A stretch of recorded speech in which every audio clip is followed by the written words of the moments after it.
Aujourd'hui, nous allons voir deux méthodes qui sont utilisées parmi trois méthodes. Il y a le coût propre, il y a le coût moyen pondéré, il y a la méthode de l'épuisement successif, c'est-à-dire premier entrée, premier sortie.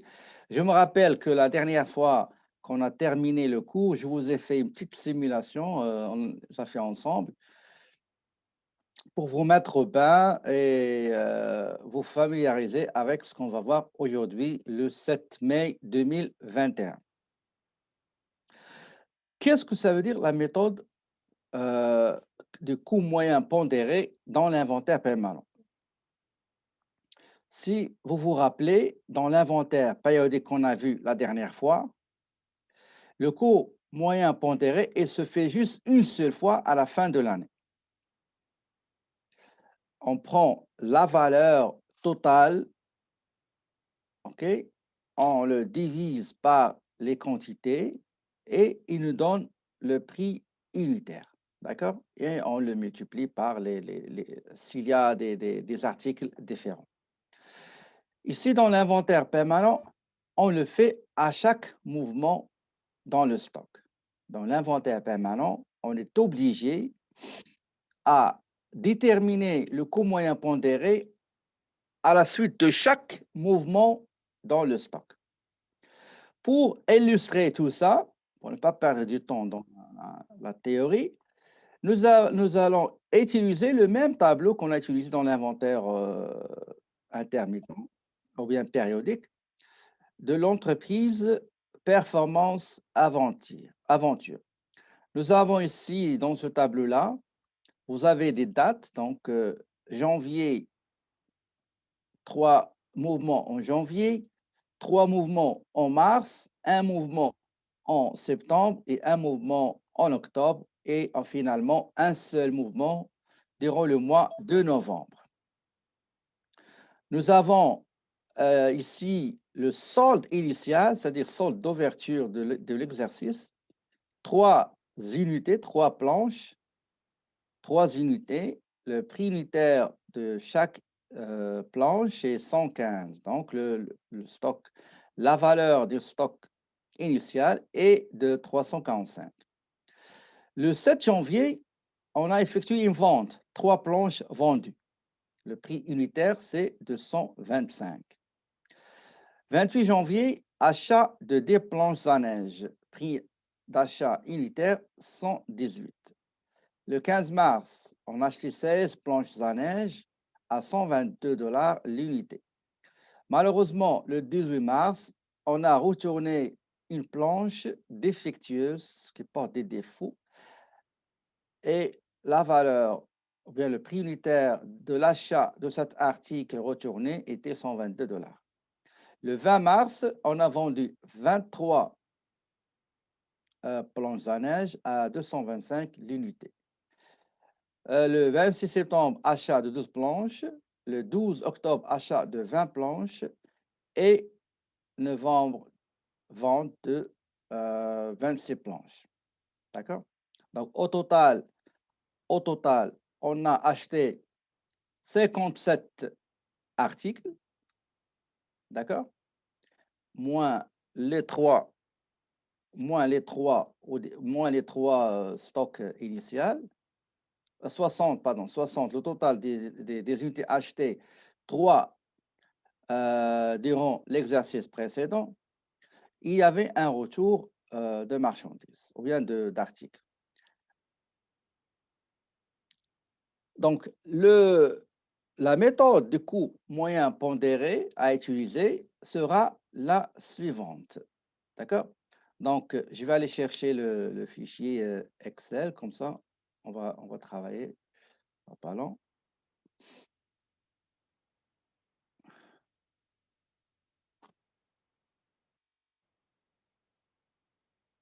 Donc, c'est la page 184.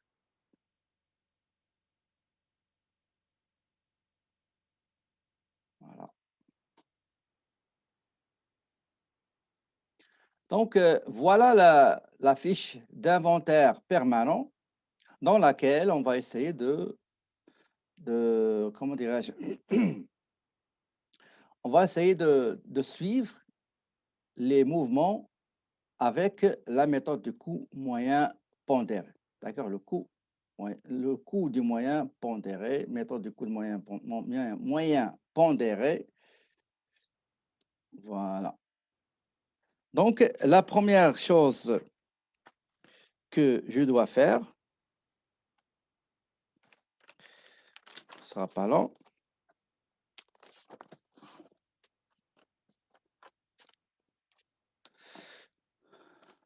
Donc, nous avons, prenez note, parce que vous allez travailler avec Excel, il faut avoir devant vous les mouvements. Donc, je vous donne 2 minutes pour prendre note des dates et les opérations. Prenez juste la colonne date, opération, nombre unités achetées et le prix d'achat ou le prix d'achat et les quantités vendues. That's it, OK? Donc, allez-y, prenez note parce que vous en aurez besoin dans les deux méthodes. La structure de la fiche d'inventaire permanent. Donc, vous avez l'article. Donc, vous avez le lieu d'entrepesage. Vous avez quantité minimale. Quantité minimale, ça veut dire que une fois le stock arrive à un seuil minimal, il faut déclencher le réapprovisionnement. Donc, il faut déclencher des commandes. Pourquoi? Pour ne pas tomber dans une rupture de stock. D'accord? Bon, on commence par la première date. Donc, soi-disant, on va mettre 2020, OK. Moi, j'aime pas les X, etc. D'accord? Donc, vous allez mettre, par exemple, référence de l'article. Nous avions ici dans la fiche d'inventaire, nous avons 3 articles. Attendez, qu'est-ce que j'ai fait ici? J'ai mis, qu'est-ce que j'ai mis? Attendez, ce sera pas long.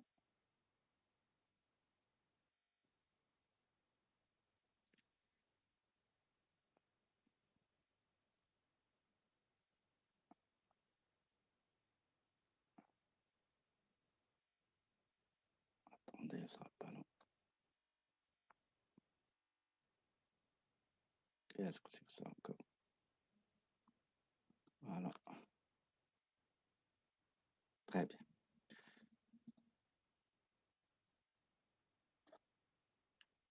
Donc, la première au premier, on avait le 1er janvier. Donc, 1er janvier, nous avions 3 quantités. Le prix unitaire, c'est 115. Ça veut dire que le stock, on avait 3, on avait 115. Donc, le stock début, c'est 3 planches multipliées par 115, le prix unitaire, ça veut dire 345 $. Le 7 janvier, le 7 janvier,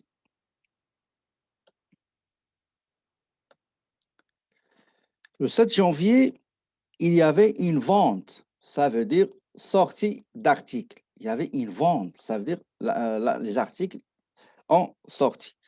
Vente de 3 articles. Donc, 3 articles. Le prix unitaire, c'était toujours le 115 $. D'accord? Et nous avons 0 stock. On n'a aucun article, ce qui nous a amené à procéder à l'achat d'articles. Et c'était effectivement le 28 janvier. Donc, j'ai utilisé les règles comme ça, vous n'aurez pas de confusion. Donc, on a acheté des articles, le prix, donc le prix unitaire,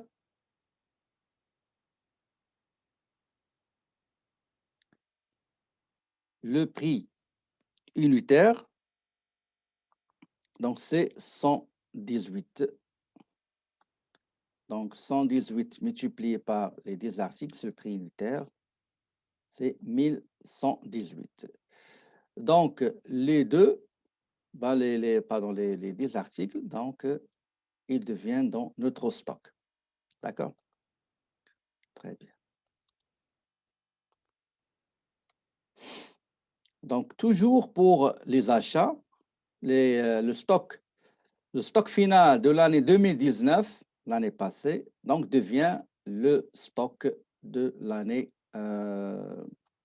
suivante, qui est 2020. OK. Maintenant, le 15 mars, 15 mars, donc 15 mars, il y avait achat pour référence. Je peux mettre, par exemple, je peux mettre ici journal général, par exemple, 1. OK, on va mettre journal général, bien journal des achats, pardon, journal des achats, 1, journal des achats, 1, journal des achats, 1, et ici, journal des ventes, par exemple, 1. OK?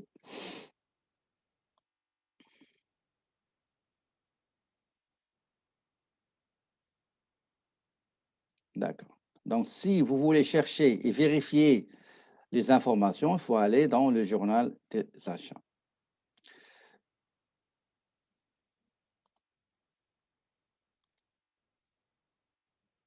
Ici, pour le sortie, oui, sortie, c'est journal vente numéro 1. OK? Très bien. Donc, pour ce qui est 15 mars, c'est achat. D'accord? Donc, journal des achats numéro 1. Donc, on a acheté 16 articles. Chaque article coûtait 122 $.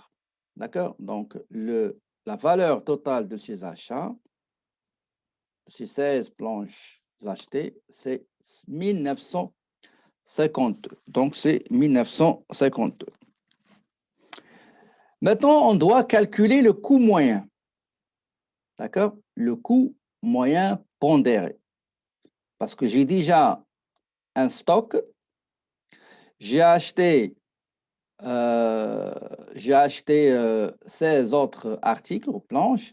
Il va falloir calculer le coût moyen. D'accord? Le coût moyen, c'est tout à fait normal dans cette méthode-là. Comment je dois faire? Tout d'abord, pour le calculer, je vais vous l'écrire ici. Ce ne sera pas long. Si vous vous rappelez, j'ai déjà fait la dernière fois. Donc, le stock final ici sera quoi? Sera, regardez, valeur,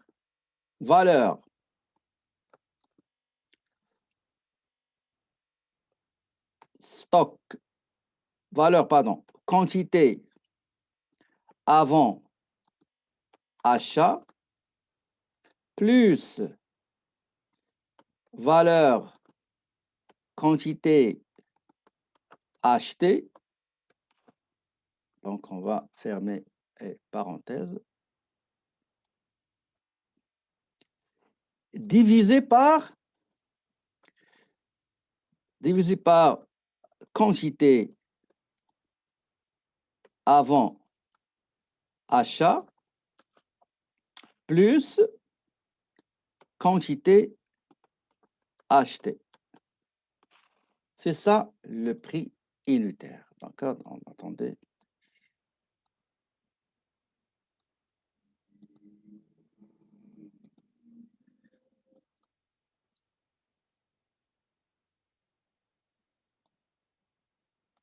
D'accord? Donc, la valeur, écoutez bien, la valeur quantité avant achat.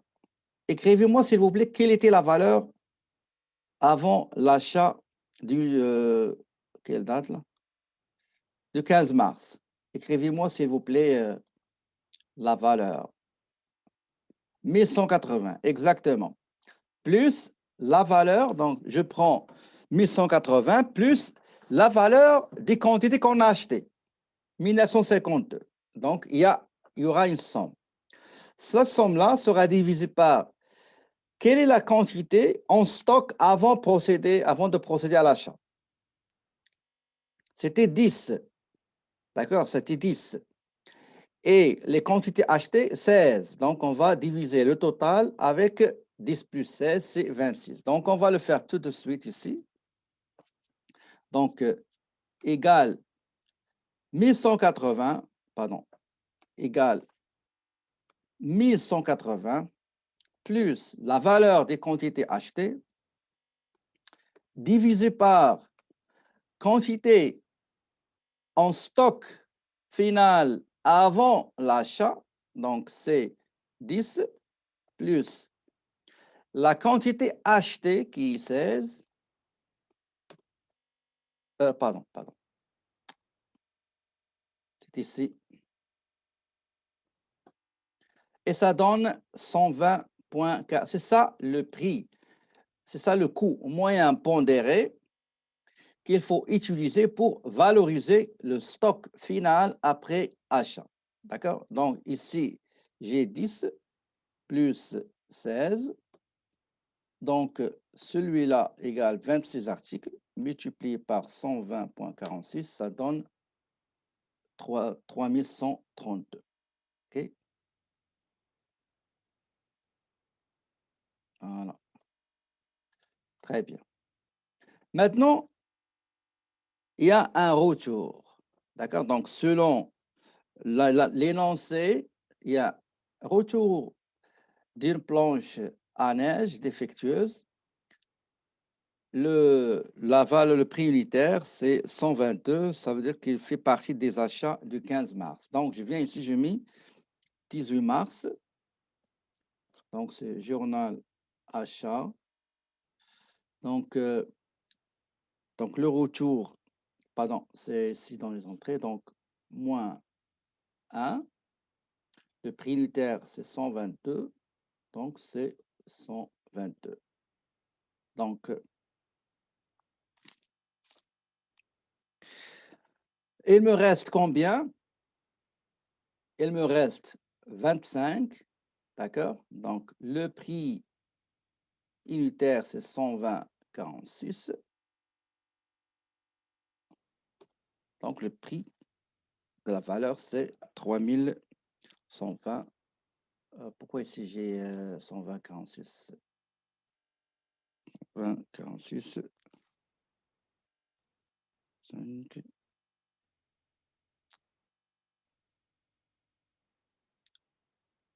Attendez.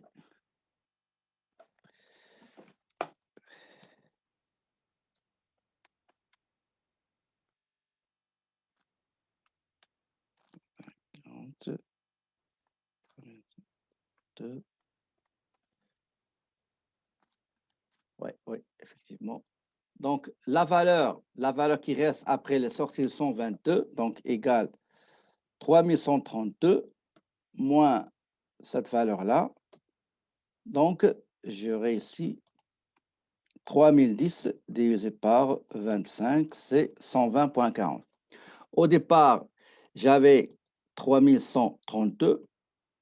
Il y a une valeur qui va diminuer, après le retour, il y a une valeur qui va diminuer mon coût. Et comme je dois calculer toujours le prix unitaire sur la base du coût total divisé par les quantités, ben, ça va devenir 120,40. D'accord? Donc ici, attendez, je vais vous l'écrire ici. Ici, j'ai 3132 $ moins 122 $ divisé par 25, ça va vous donner le coût moyen pondéré de 120,40 $. OK? J'en ai une autre couleur.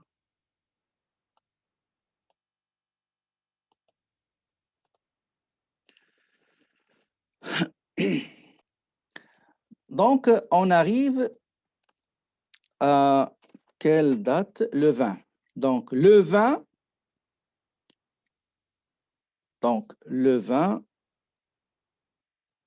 c'est ça. Pas le 20, c'est le 26. OK. Donc, j'ai le 26. Le 26 mars, on a achat. Donc, il faut se référer, pour tout détail, il faut se référer au journal des achats. Donc, on a acheté combien? 12 articles. chaque article coûtait 125 $. Donc, le total des achats, 6500. Donc, on va appliquer cette méthode-là. On va l'appliquer, on va la mettre ici. Donc, tout d'abord, on va mettre le total des articles. J'avais 20, combien j'avais? J'avais 25, donc 25 plus 12, donc j'ai 37. La valeur des achats, ça veut dire j'ai 3010, valeur des quantités en stock avant achat, plus valeur des quantités achetées, c'est-à-dire 1500, donc c'est 4510. Donc, attendez, 4010, 26. Ah, excusez, j'ai oublié le 20. Ça va pas long, le 20. Attendez, attention, le 20 mars, pardon. Le 20 mars, vente, donc c'est le journal vente. Donc, sortie de combien? De 23. Donc, j'ai 23.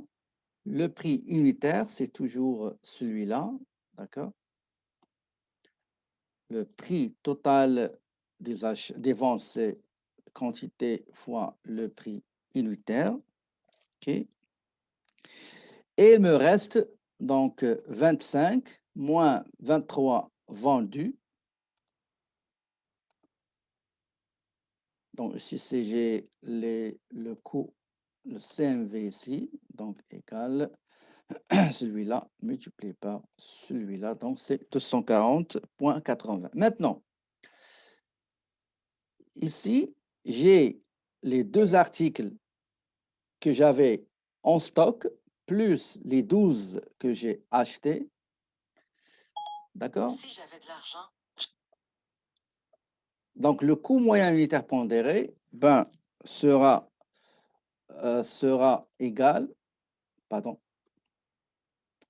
ici, égal la valeur avant les achats plus la valeur des achats. Donc, le CMV égale la valeur du stock avant achat plus la valeur des achats divisé par la quantité en stock avant achat plus la quantité achetée, 14, et ça va donner 124,34. D'accord? Ça, c'est pour le 26 mars. Okay. Maintenant, pour l'autre opération, c'est le 26 septembre. Donc, 26 septembre. Qu'est-ce que j'ai mis ici? 12. Ah, ce n'était pas 26 mars, c'était 26 septembre, pardon. 26 septembre. L'avant-dernière, le 12 octobre, achat. Donc, le 12 octobre, donc, achat de 20 planches. Chaque planche coûtait 130 $. Donc, c'est 130 multiplié par, pardon, ça donne 2600. Ça, c'est en gras. Maintenant, j'avais 14. J'ajoute les 20 que j'ai achetés. Avant l'achat, j'avais 1740 plus la valeur des achats, 2600. De cette manière-là, je peux calculer le CMP, coût moyen pondéré, donc égal la valeur des quantités en stock avant achat plus la valeur des achats divisé par quantité en stock avant achat plus quantité achetée divisé par 34, ça donne 126,67. Maintenant, La dernière opération. La dernière opération date du 24 novembre. Donc, c'était quoi? C'était des ventes. Donc, journal des ventes. Donc, on a vendu 20 articles. On a vendu 26, pardon, 26 articles. Donc, le prix de vente unitaire, c'est 127,67. Donc, celui-là, quantité fois prix unitaire, c'est 3319. Donc, 38, de 38, j'ai vendu 26, il me reste 8.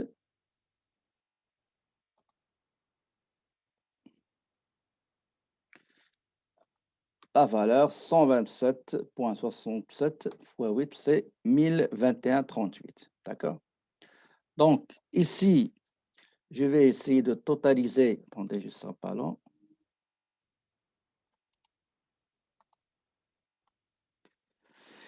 Je vais totaliser coût des achats. Coût des achats, 7300. Attendez. Si j'ai mis 7351. Ici, j'ai 57. Attendez, je vais changer quelque chose.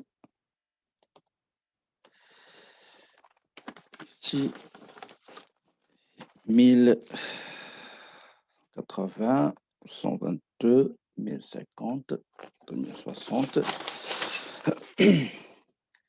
Ici, égale celui-là, plus celui-là, plus celui-là. Pardon, plus celui-là, plus celui-là, moins les sorties, passe à donc 7110. Même chose ici pour le coût des ventes. 6433,62, 64, ici 42. Celui-là, multiplié par celui-là, 144. OK. Donc, regardez les ventes, le CMV, coût des marchandises vendues, c'est 6433. J'ai les achats, net bien sûr, OK, et j'ai le stock final ici. Ça, c'est le stock final.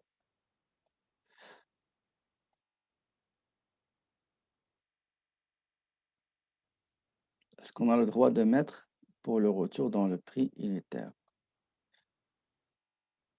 Bah, on est obligé parce que, regardez, nous avons une quantité qui a été, une planche qui a été retournée, son prix unitaire est 120, tout simplement. D'accord? Bon, qu'est-ce que j'allais... attendez, ici, celui-là, multiplié par celui-là. Voilà. Donc ici, je vais les totaliser. Voilà.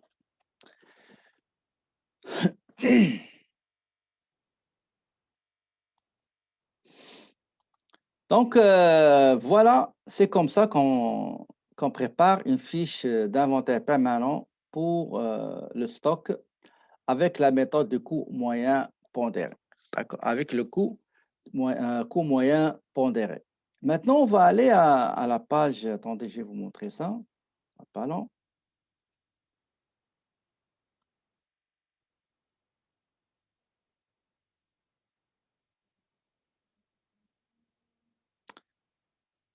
OK. Regardez l'état partiel des résultats. Donc, l'état partiel des résultats. Nous avons les ventes. Nous avons les ventes. Les ventes, juste une seconde. Je vais juste ajouter une chose. Qu'est-ce que j'ai fait?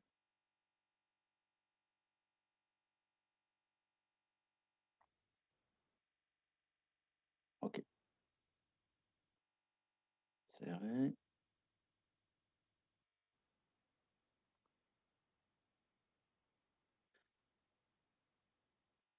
Pour les ventes, vous aviez, vous avez 3 planches multipliées par $225 plus, plus aussi 23 articles multipliés par $225 plus 26 articles multipliés par $225. Vérifiez, est-ce que c'est correct? Donc, vous allez trouver 11 000.